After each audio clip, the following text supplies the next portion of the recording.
حدیث شریف میں موجود ہے، ایک مرتبہ حضرت اقدس نبی کریم صلی اللہ علیہ وسلم تشریف فرمائے ایک دیہات کے، جس کو ہم کہتے گامڑے کے رہنے والے صحابی اللہ کے نبی کے پاس آ گئے اور اللہ کے نبی سے فرمایا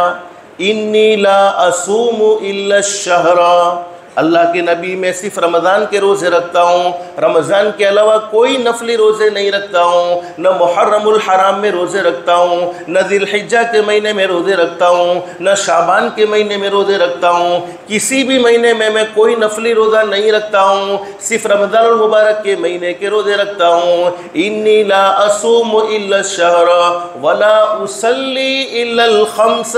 اللہ کے نبی میں صرف 5 وقت کی نماز کا اہتمام کرتا ہوں، اس کے علاوہ کوئی نماز میری زندگی میں نہیں ہے، نہ میں تہجد کی نماز پڑھتا ہوں، نہ میں اشراق کی نماز پڑھتا ہوں، نہ میں چاشتہ کی نماز پڑھتا ہوں، نہ میں اوابین کی نماز پڑھتا ہوں، کوئی نوافل کا اہتمام میری زندگی میں نہیں ہے۔ صحابی کے رہے دیہات کے رہنے والے، گاؤں کے رہنے والے صرف اونلی فار رمضان کے روزے اور صرف 5 وقت کی نمازیں جو اللہ نے فرض کی ہیں، اس کے علاوہ بولو کوئی نماز میں پڑھتا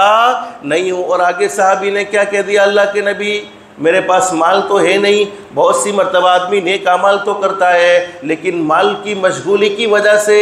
سنتوں کا اور نوافل کا اہتمام نہیں کر سکتا ہے، فرائض پر بس کر لیتا ہے۔ لیکن صحابی نے تو پورا مسئلہ ذکر کر دیا، اللہ کے نبی کوئی مال نے مجھے گھیرے ہوئے نہیں ہے، مال تو میرے پاس ہے نہیں کہ مجھے زکوٰۃ دینی پڑے۔ یعنی صحابی کہنا چاہتے ہیں آئی ایم ویری فری،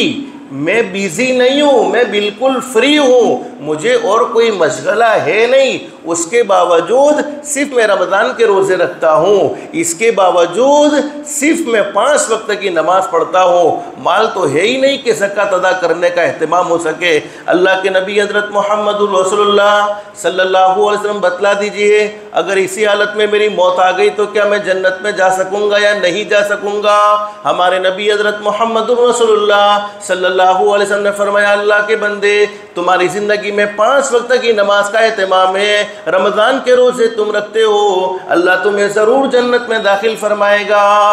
اب صحابی کا سوال سنو، اللہ کے نبی جنت تو چاہیے لیکن جنت میں اکیلے نہیں جانا چاہتا، امعک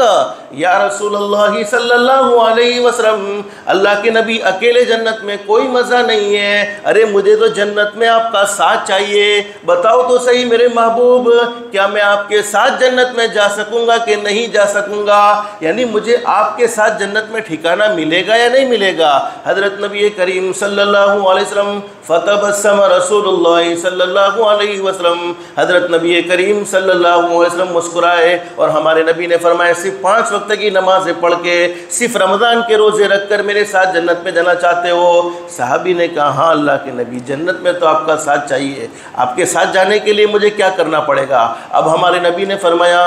ان حفظت عینیک من اثنین ولسانک من اثنین وقلبک من اثنین، ہمارے نبی حضرت محمد رسول اللہ صلی اللہ علیہ وسلم نے ارشاد فرمایا ارے اللہ کے بندے دیہات کے رہنے والے صحابی سے فرمایا اگر تم میرے ساتھ جنت میں جانا چاہتے ہو تو اپنی آنکھوں کو 2 چیزوں سے بچا لو، ایک تو ان آنکھوں سے کسی کو حقارت کی، کسی کو ذلت کی نظروں سے نہ دیکھو، اپنی ذات کو بڑا سمجھ رہے ہو، دوسرے کو چھوٹا سمجھ رہے ہو، کسی کو ذلت کی، حقارت کی، گھٹیا نگاہوں سے نہ دیکھو، اور اللہ نے جن چیزوں کو دیکھنا حرام کر دیا ہے ان چیزوں کی طرف اپنی آنکھ سے نہ دیکھو، یعنی موبائل کا غلط استعمال نہ کرو، بدنظری نہ کرو، جس لڑکی کو بغیر موبائل کے یعنی فیس ٹو فیس دیکھنا ناجائز ہے اسی لڑکی کو موبائل میں بھی دیکھنا ناجائز ہے، تو اپنی نظروں کو کنٹرول میں رکھو، جن چیزوں سے اللہ نے روکا ہے ان چیزوں سے اپنی آپ کو دیکھنے سے بچا لو۔ پھر فرمایا نبی کریم صلی اللہ علیہ وسلم نے اپنی زبان کو 2 چیزوں سے بچا لو، نمبر 1 اپنی زبان کو جھوٹ سے بچا لو، کتنا بھی بڑا معاملہ کیوں نہ ہو جائے لیکن جھوٹ اپنی زبان سے مت بولو، اور غیبت سے اپنی زبان کو بچا لو، اگر یہ 2 چیزوں سے ہماری زبان بچ جاتی ہے۔ پھر فرمایا اپنے دل کو 2 چیزوں سے بچا لو، دل میں حسد پیدا نہ کرو، کسی کی نعمت کو دیکھ کر جلو مت، اس لیے کہ نعمت دینے والا بولو کون ہے، اور نعمتوں کو دیکھ کر